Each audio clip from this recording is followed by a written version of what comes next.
உங்கள் favourite TV ஷோக்களை இனி miss பண்ண தேவையில்லை. ZEE5 இல் முற்றிலும் இலவசமாக காணுங்கள். இங்கேயும் எப்பொழுதும். எழுதி வச்சுக்க. உனக்காக எவன் வந்து பேசினாலும் சரி, கெஞ்சினாலும் சரி, ஐ டோன்ட் கேர். நானா முடிவு செஞ்சு உன்னை விட்டாதான் உண்டு. அது வரைக்கும் மூச்சு விடாம லாக்அப்ல ஒரு ஓரமாயிரு.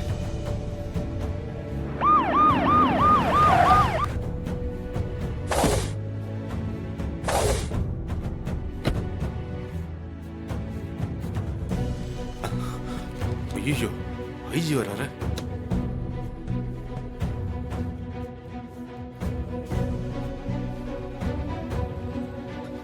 சார், ஒரு கால் பண்ணி தான் நானே வந்திருப்பேன் சார். Shut up. என்ன நடக்குது உன் ஸ்டேஷன்ல? என்ன வேலை பாக்குற நீ? சார், யாரை பிடிச்சி வந்து ஸ்டேஷன்ல வச்சிருக்க? அவர் யார் தெரியுமா உனக்கு?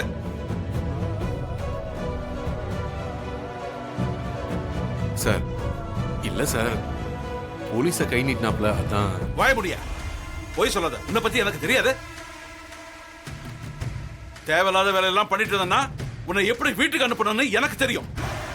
சார், உடனே அவரை ரிலீஸ் பண்ணு. இந்த மாதிரி தொடர்ந்து தப்பு பண்ணிட்டு இருந்தா உன்னை தொலைச்சிடுவேன் rascal. Sorry sir. Constable sir, அவர் ரிலீஸ் பண்ணுங்க. Okay sir.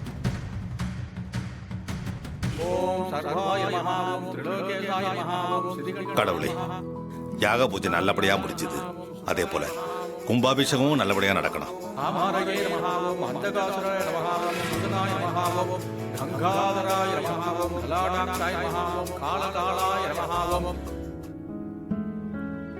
எப்படியோ யாக பூஜை நல்லபடியா நடந்து முடிஞ்சது. இன்னையில இருந்து தொடர்ச்சியா 21 நாளைக்கு இந்த யாக பூஜை நடந்து 22வது நாள் கும்பாபிஷேகம் நடக்கணும். அதுக்கு உங்க எல்லாருடைய ஒத்துழைப்பும் வேணும். எல்லாரும் கவலைப்படாதீங்க, என் பிள்ளை ஜாம் ஜாம்னு நடத்துவான். சகல, என்னாச்சு? அந்த என் வெளியில விட்ட சார். எப்படி சார் விட்டீங்க? நீங்க 2 பேர் டிரைவர்னு சொன்னீங்களே ஒருத்தனை, அவன் உண்மையிலே யார் அவன்? சகல, சொல்றத கொஞ்சம் தெளிவா சொல்லு. நான் இந்த ஆளை விடவே முடியாதுன்னு சொல்லிட்டேன். அந்த டிரைவர் வாசலுக்கு போய் போன் பேசினா, பேசிட்டு அப்படியே போயிட்டான். பார்த்தா திடீர்னு ஐஜி வந்துட்டாராங்க. எனக்கு கை கால் ஓடல. வந்தவர் என்ன கண்ணா பின்னான்னு கழுவி ஊத்திட்டு உடனே இந்த ஆளை ரிலீஸ் பண்ணுன்னு சொல்லிட்டாரு. அப்புறம் ஐஜி இத சாதாரணமா சொல்லல. என்னை எரிச்சிற மாதிரி கோவமா பார்த்து ஒரு அதட்டல் போட்டாரு. நான் அப்படியே ஆடி போயிட்டேன். நான் அவர் எதிர்த்து ஒரு வார்த்தை பேசிட முடியுமா? என்ன தொலைச்சிட மாட்டாரு.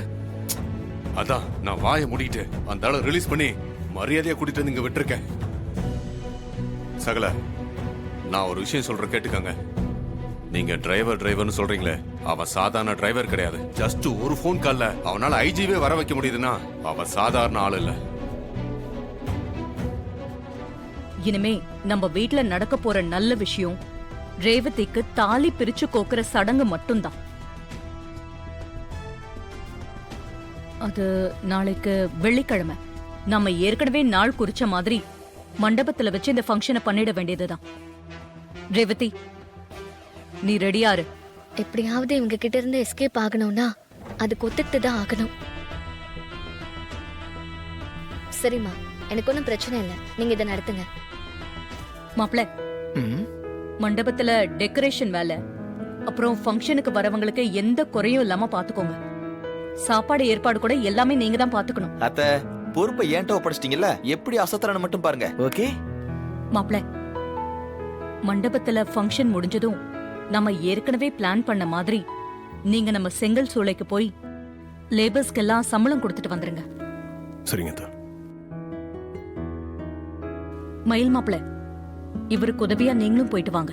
ஆஃப் கோர்ஸ் அத்த. பணத்தை கொண்டு போறாங்களா? இத வச்சு ஏதாவது ஒண்ணு பண்ணணுமே. மாட்னடி. நாம என்ன பிளான் பண்ணாலும் கடைசி நேரத்துல அதை உடைச்சிடறான். இந்த பூஜை விஷயத்திலையும் ராஜராஜனை வெளியே கொண்டு வர அவன் ஐஜி வரைக்கும் போயிருக்கான். ஒரு சாதாரண டிரைவருக்கு எப்படி ஐஜி வரைக்கும் செல்வாக்கு இருக்க முடியும்? எனக்கு அதாங்க ஒண்ணும் புரியல. அவன் விஷயத்துல ஏதோ ஒரு மர்மம் இருக்கு. அததான் நம்மளால இன்னும் கண்டுபிடிக்க முடியல. ஆமா சந்திரா, அவன் யாரு, என்ன பேக்ரவுண்டுங்கிறத இனிமே தீவிரமா அலசி ஆராயணும். எப்ப அவனுக்கு ஐஜி வரைக்கும் செல்வாக்கு இருக்குன்னு தெரிஞ்சதோ அப்பவே அவன் சாதாரண ஆள் இல்லைன்னு தெரிஞ்சு போச்சு. டிரைவருங்கிறது அவன் போட்டிருக்கிற வேஷமுன்னு தோணுது. அவன் நடவடிக்கையில ஆரம்பத்துல இருந்தே எனக்கு சந்தேகம் இருக்குங்க. அளவுக்கு அதிகமான புத்திசாலித்தனம், எவ்வளவு பிரச்சனை வந்தாலும் அதை சமாளிக்கிற விதம், அவன் பேசுற இங்கிலீஷ், இப்போ போலீஸ் செல்வாக்குன்னு எல்லாமே சந்தேகத்தை உண்டு பண்ணுது. ஒரு சாதாரண டிரைவருக்கு இவ்வளவு திறமைகள் இருக்க சான்ஸே இல்ல. கிட்டத்தட்ட ஒரு சூப்பர்மேன் மாதிரி தான் தெரியறான். ஆமா சந்திரா, அதனாலதான் அவனை ஜெயிக்கவே முடியல, தோத்துக்கிட்டே இருக்கோம்.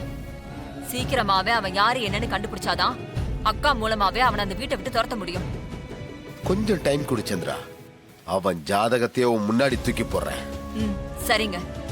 அதை விட உடனே செய்ய வேண்டிய வேலை ஒண்ணு இருக்கு. அதை உடனே நாம செஞ்சாகணும். நீ எதை சொல்ற சந்திரா? நாளைக்கு கல்யாண மண்டபத்துல ரேவதிக்கு தாலி பிரிச்சு கோக்குற ஃபங்க்ஷன் நடக்க போகுது. அக்கா அதை ரொம்ப கிராண்டா பண்ணணும்னு பிளான் பண்ணிட்டு இருக்கா. அந்த ஃபங்க்ஷனை நடக்க விடாம பண்ணணும். அதுக்கு நாளைக்கு தாலி பிரிச்சு கோக்குற ஃபங்க்ஷன் முடிஞ்சதும் என் அக்கா செங்கல் சூளையில வேலை செய்யறவங்களுக்கு அவ டிரைவர் மாப்பிள மூலமா சம்பளம் கொடுக்க 50 லட்சம் ரூபாய் பணத்தை மண்டபத்துக்கு எடுத்துட்டு வர போறா. அது எதுவுமே கணக்கு காட்டாத பணம். அதனால இன்கம் டாக்ஸ்க்கு போன் பண்ணி வர சொன்னா கண்டிப்பா அவங்க அக்கா வந்து அரெஸ்ட் பண்ணுவாங்க. அதனால ஃபங்க்ஷனும் நின்னு போயிரும். கண்டிப்பா செய்யறேன் சந்திரா. கோயில் பூஜை விஷயத்துலதான் கோட்டை விட்டுட்டோம். இந்த தடவை நம்ம தோக்க கூடாது. உங்க அக்காவை பழி வாங்கியே தீரணும். சரிங்க, நான் கிளம்புறேன். எனக்கு டைம் ஆயிடுச்சு. சரி, பாத்துப்போ. ஏங்க, நீங்க செய்யறது கொஞ்சம் கூட சரியே இல்லைங்க. என்ன ரோகு, நீ பாட்டுக்கு வந்து நான் பண்றது எது சரியில்லைன்ற? என்னாச்சு? நான் என்ன செஞ்சேன்? 2 நாளா எனக்கு ரத்தம் கொடுத்தது யாருன்னு கேட்டுக்கிட்டே இருக்கேன்ல, நீங்களும் சொல்ல மாட்டேங்கிறீங்க. ரத்தம் கொடுத்து என் உயிரை காப்பாத்தினவங்களுக்கு ஒரு நன்றி சொல்ல வேண்டாமா? இங்க பாரு ரோகு, உனக்கு ரத்தம் கொடுத்தவங்கள கூட்டிட்டு வந்தது ராஜா சகல தான். அவருக்கு தான் அவங்கள பத்தி தெரியும், எனக்கு எதுவுமே தெரியாது. அப்ப வாங்க அவர்கிட்டயே கேப்போம். சரி வா போவோம்.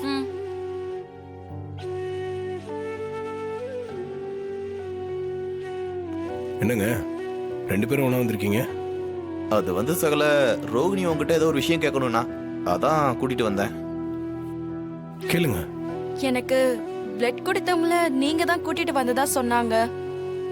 நான் அவங்கள பார்த்து ஒரு தேங்க்ஸ் சொல்லணும்னு நினைக்கிறேன்.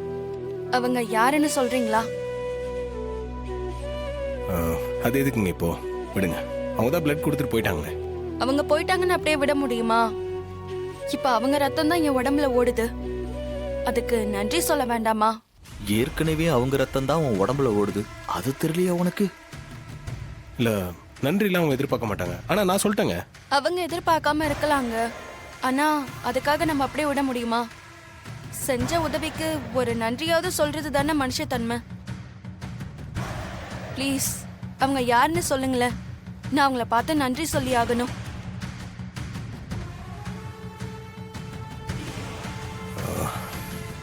சரிங்க, வாங்க. வா. ஜீ5 ஆப்பை டவுன்லோட் செய்து அனைத்து எபிசோடுகளையும் இலவசமாக பாருங்க.